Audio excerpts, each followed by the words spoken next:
Hi, it's Kurinyanko again. Welcome back. So we got a Whip trailer this week.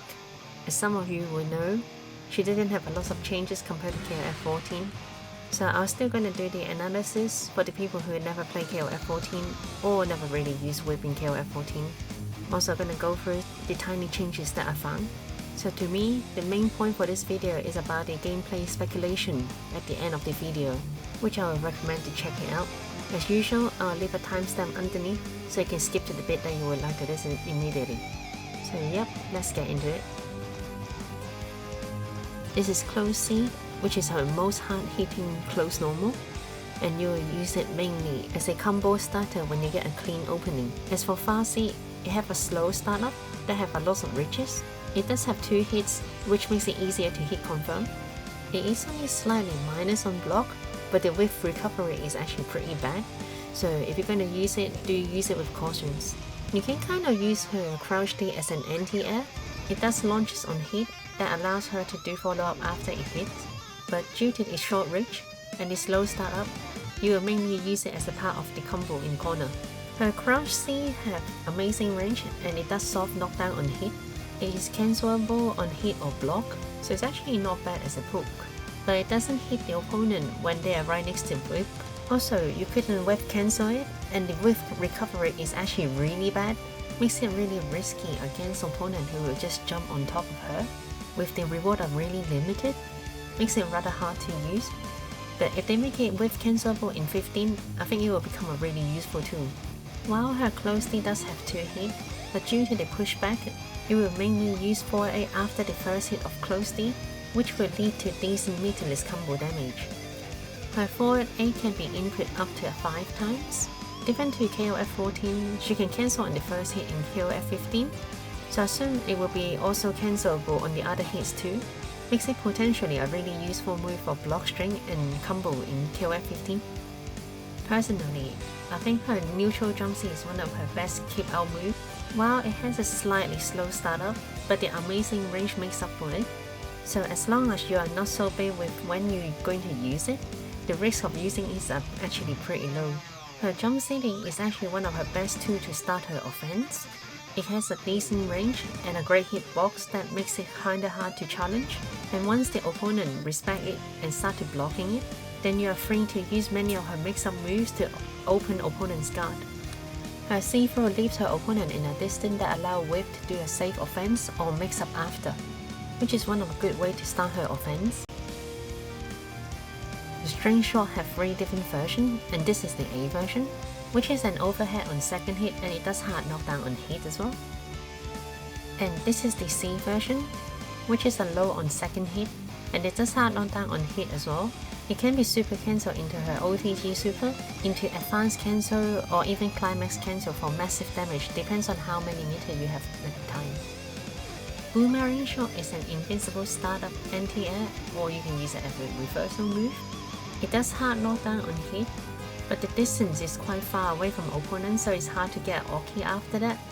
Also, the recovery on whiff or block are extremely long, which basically equals to that on 1 miss. And depends on distance and height. The second part my whiff like this clip shows. It is still a good move, but you need a lot of experience to use it well. Crescent's Water is a fast overhead that does hard knockdown and leaves opponent right next to her, that allows her to follow up with Sonic Slaughter without cancelling into it. Besides it is a threatening overhead, it is also a projectile reflector that's even able to reflect Climax class projectile, and that's a slow projectile that can't be destroyed by normal projectiles. It's actually a pretty amazing move. While Destruction B have an invincible startup, it mainly uses the combo parts. The normal version can be followed up by Sonic Slaughter in the corner without cancelling, and the max version allows her to do the follow-up even in mid-screen. But even without doing follow-up, she can still do set play after landing it, so definitely use it when you have some spare meter. Sonic Slaughter is an invincible anti-air or reversal move. You can also use it as an OTG as mentioned multiple times before, so it is a great super to use it either in raw or even apart as a combo as well. This clip mainly is a showcase to EX hook shot, which is her command double jump. With the EX version, you can input forward or back to alter her jump arc, that allows her to land in front of opponent or do ambiguous cross-up. The bonus point from this clip is after jump C, Whip did a close A after landing, which is her fastest normal that allows her to combo after an early-ish jump attack. As for this combo, I think it might be her staple combo when she only wants to use half a meter. And this is a finale to the trailer, do a raw max combo and just to show you her climax move. And this is where it shows for A can be cancelled on the first hit. Well, and that's it for the trailer analysis. Compared to KOF 14, she doesn't seem to have a lot of changes, and the person who made the trailer really loves to cut out the startup and the recovery animation. That makes me can't even tell if they changed her frame data or not, but I guess it is what it is. So let's just move on to the next bit. Before I do the speculation, as a disclaimer, cause the trailer didn't show a lot of changes, so I can only use like 14 Whip as a baseline to make my speculation. So it might have some different to the final version, so do take it with a grain of salt. And now that it's out of the way, let's get into it. So I go from neutral game plan, defense, offense, summary, in this following order.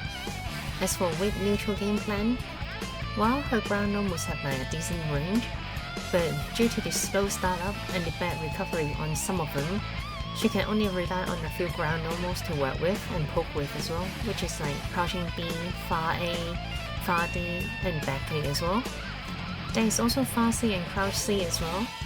They are actually good when you can make it hit and block.